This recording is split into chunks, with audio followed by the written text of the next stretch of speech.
You tried fielding the gap. So ఆ టైంలో మీరు చెప్పినట్టుగా స్టాక్ మార్కెట్ కావచ్చు, మ్యూచువల్ ఫండ్కి సంబంధించి కానీ అవగాహన కూడా లేదు. ఉండొచ్చు, నాకు లేదు ఫస్ట్ ఆఫ్ ఆల్. నాకు లేదు. కాబట్టి చాలా ఇంట్రెస్టింగ్గా నేర్చుకున్నది. చాలా ఇంట్రెస్టింగ్గా నేర్చుకున్నది. అసలు ఫండ్ ఏంటి, ఫండ్ హౌస్ ఏంటి, పోర్ట్ఫోలియో కన్స్ట్రక్షన్ ఎట్లా అవుతుంది, సెక్టోరల్ అలొకేషన్ ఏంటి, చర్న్ ఏంటి, అసలు చర్న్ చేస్తే వీడికి బ్రోకరేజ్ ఎంత పడుతుంది, వీడు క్యాపిటల్ గెయిన్ ట్యాక్స్ ఎప్పుడు కడతాడు, మరి మనం కడతాం, వీడు ఎవ్రీ మంత్ చూస్తే ఒక స్టాక్ పెంచుతున్నాడు తగ్గిస్తున్నాడు, is he making short term gain pay చేస్తున్నాడా, ఇవన్నీ డౌట్స్ ఉంటాయి. ఓకే.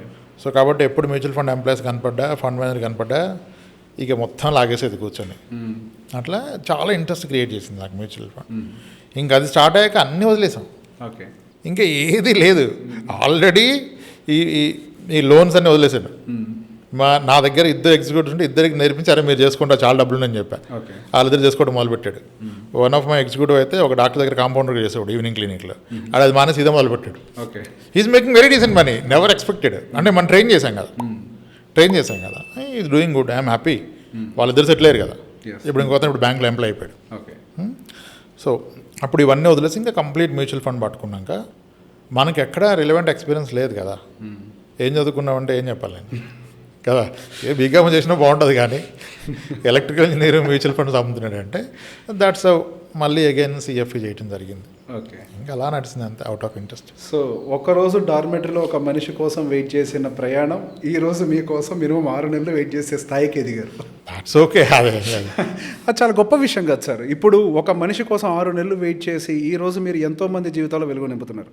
ఒక రకంగా చెప్పాలి అంటే చాలామందితో మాట్లాడుతున్నప్పుడు ఈ రామ్ ప్రసాద్ గారు ఇట్లా చాలామంది ఎప్పుడైతే వీడియోల్లో చెప్పడం మొదలుపెట్టారో అప్పటి నుంచి ఒక హెల్త్ ఇన్సూరెన్స్, ఒక సేవింగ్స్, ఒక ఫైనాన్షియల్ డిసిప్లిన్ అనేది ప్రజలందరూ తెలుసుకోవడం మొదలుపెట్టారు. అంతకుముందు అసలు దీని మీద అవగాహన కూడా లేదు. ఫైనాన్స్ సబ్జెక్ట్ అంటే ఒక బోరింగ్ సబ్జెక్ట్, అదొక డ్రై సబ్జెక్ట్. ఏం మాట్లాడినా నాకు తెలుసు అని ఒక ఫీలింగ్లో సహజంగా ఉంటాం.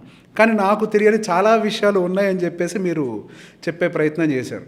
అన్ని విషయాలు మీకు ఎట్లా తెలిసాయి అసలు? అన్నీ అవుట్ ఆఫ్ ఇంట్రెస్ట్ తెలుసుకుందే. ఓకే.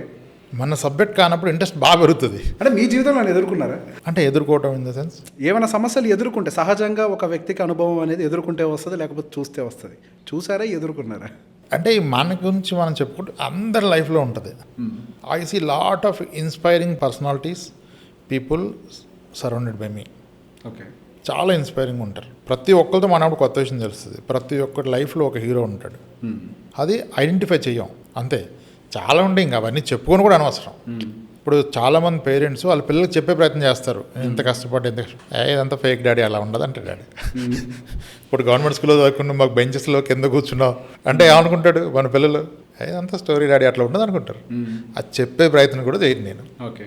అన్నీ జరుగుతాయి లైఫ్ అన్నాక. ఇప్పుడు జాబ్ పోతే పెయిన్ అనిపిస్తుంది, ఆ రోజు అనిపిస్తుంది ఎందుకు మనకి ఇలా జరిగిందని. తర్వాత తెలుస్తుంది అది మన మంచికే జరిగిందని. దానికన్నా ముందు 2013లో నేను I was working for a telecom company call Tulip telecom, TULIP, Tulip telecom. Tulip was also connectivity, bandwidth ఇవన్నీ ఉంటాయి. We're handling enterprise clients and all. That went into big trouble. Okay. ఆ company ట్రబుల్లోకి వెళ్ళిపోయినప్పుడు they were not paying salaries on time. Okay. Two బిట్స్లో pay చేయటం, లేట్గా pay చేయడం చేస్తున్నారు.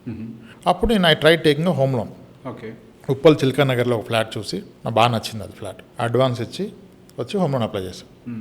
లెట్స్ గో ఫర్ ఇట్ అని వాడు లోన్ రిజెక్ట్ చేశాడు. అరే నా సిబిల్ బాగుంటుంది, అన్నీ ఆన్ టైం పే చేస్తా, నాకెందుకు రిజెక్ట్ చేస్తావంటే ఈ కంపెనీలో పనిచేస్తే నేను ఇవ్వను సార్ అన్నాడు. ఈ కంపెనీ శాలరీ డీలే ఉంది, నేను ఇవ్వను అన్నాడు లోన్. నేను అన్నా నాకు టాటాలో ఆఫర్ వస్తే ఇస్తావా అన్న. Tata HR in follow up with me, okay, ఇంటర్వ్యూకి రమ్మని నా ఫ్రెండ్స్ అక్కడ రిఫర్ చేస్తే. టాటా టెలికామ్ ఏం కావాలి టాటా నుంచి అన్న. టాటాలో ఎంప్లాయ్మెంట్ ఐడి క్రియేట్ అయ్యి అఫీషియల్ ఈమెయిల్ ఐడి ఉంటే పే స్లిప్ రాకపోయినా ఇక్కడ పే చేసుకొని మీకు లోన్ ప్రాసెస్ చేస్తా సార్ అన్నాడు. టాటా ఇంటర్వ్యూకి వెళ్ళిపోయా, KLK, ఓకే, ఖాన్ లతీఫ్ ఖాన్ బిల్డింగ్లో టాటా ఇంటర్వ్యూస్కి వెళ్ళిపోతే I got my offer letter released. అది రిలీజ్ అయినాక వచ్చి పేపర్స్ పెట్టేశాడు. పెట్టేస్తే ఇమ్మీడియట్గా మా పీయూష్ అని మా రీజనల్ హెడ్ ఉంటాడు, ఈ కాల్ మీ, ఎందుకు రామ్ టెన్షన్ అవుతావు, ఏం ప్రాబ్లం లేదు ఇక్కడ, ఎవ్రీథింగ్ విల్ సెట్ రైట్. మన CMD colonel HS Bedi, Hardeep Singh Bedi colonel, ఈ లోన్స్ అన్నీ లేట్ పేమెంట్ అవుతుంది కదా, we're going for something call CDR, corporate debt restructuring. That was the first term నేను ఉన్న ఫైనాన్షియల్ టర్మ్. CDR వెళ్తుంది, లీడ్ బ్యాంకర్ ICICI. ఇప్పుడు వాళ్ళు CDR అప్రూవ్ చేస్తే ఫర్దర్ లోన్ ఇస్తారు, లోన్స్ పే చేయనప్పుడు బ్యాంకర్స్ అంతా ఒక కన్సోర్టియంగా ఫామ్ అయ్యి మీకు బిగ్గర్ లోన్ ఇచ్చి దాన్ని రీపేయింగ్ టెన్యూర్ ఎక్కువ ఇస్తారు. అలాగే ఇనిషియల్గా హాలిడే ఇస్తారు, మోటోరియం ఇస్తారు ఆపరేషన్, ఎందుకంటే మొత్తం పోయేదానికన్నా హెల్ప్ చేసి లాక్కుంటారు. That was CDR concept. CDR వచ్చేస్తే మొత్తం త్రూ అయిపోద్ది. సీడిఆర్ అప్రూవ్ అవ్వాలంటే డిలే ఇన్ శాలరీస్ చూపించడానికి ఇలా చేస్తున్నారు, దెర్ ఇస్ నో ఇష్యూ అని చెప్పాడు. అండ్ నా శాలరీ హైక్ చేశాడు, డిజిగ్నేషన్ మార్చేశాడు. నేను ఉన్నా కదరా నీకు ఎందుకని మొత్తం మార్చాడు. కన్ఫ్యూజ్డ్. సరే ఇప్పుడు కంఫర్ట్ ఉంది, సెట్ అయింది, మన సెట్ ఆఫ్ అకౌంట్స్ మనకు ఉన్నాయి సేల్స్లో కదా, నా ఎంటర్ప్రైజ్ అకౌంట్స్ నాకు ఉన్నాయి, కూల్. అంతా all clients are like friends, వెళ్తాం కలెక్షన్ పట్టుకొస్తాం, రిక్వైర్మెంట్స్ తీసుకుంటాం, పచ్చిదారులు పట్టుకొస్తాం, అయిపోతుంది. డన్. కంఫర్ట్ ఉంది లైఫ్ ఎందుకు అని పీయూష్ చెప్పాడని చెప్పి నేను ఆగిపోయా. ఆగిపోయాక ఫర్దర్ ఇంకా డౌన్ అయిపోయింది. ఆ టైంలో ఇంకా ఒక తప్పు చేసాం.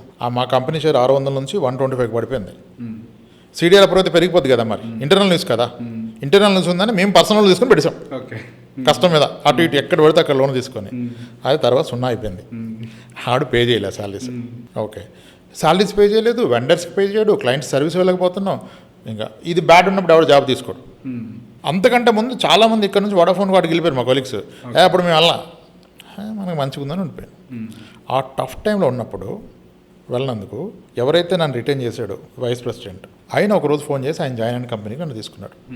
అది కూడా ఏమైందంటే ఆయన నేను కలిసి బెంగళూరులో ఒక బిగ్ ఆర్డర్ క్లోజర్కి వెళ్ళాం. That's 2 big order.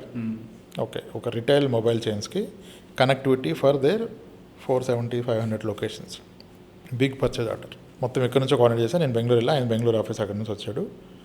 We are to collect PO, purchase order ready అవుతుంది, కలెక్ట్ చేయాలి, we're waiting at the reception.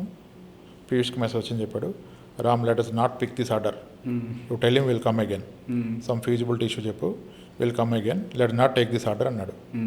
Biggest order. నేను ఇంకా అది వస్తే డన్ మనం అనుకున్నప్పుడు ఏమైందని బయటకు వచ్చాక చెప్పాడు, రామ్ సీడీఆర్ గాట్ రిజెక్టెడ్, నేను వెళ్ళాక నీకు వచ్చిపోయిన ట్రావెల్ ఎక్స్పెన్స్ కూడా అవ్వదు ఇంకా, సారీ అని చెప్పి నన్ను తీసుకొచ్చి బెంగళూరు బస్ ఎక్కించాడు. అప్పటికే ఆ కంపెనీ ఫ్లైట్ స్టేజ్ నుంచి బస్ స్టేజ్కి వచ్చేసింది. రిటైన్ చేసింది ఆయన, ఆర్డర్కి వెళ్ళి అని చెప్పేశాడు. ఇంకా ఆయన కూడా ఏం చేయలేడు కదా.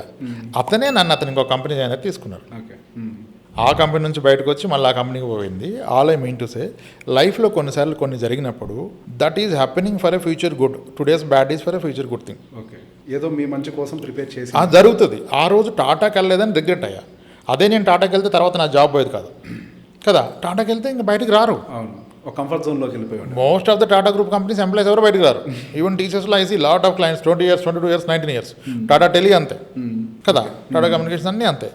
ఆ రోజు వెళ్తే నేను ఆ ఫ్లాట్లోనే ఉండేవాడిని, అదే కార్ తిప్పుకునేవాడిని.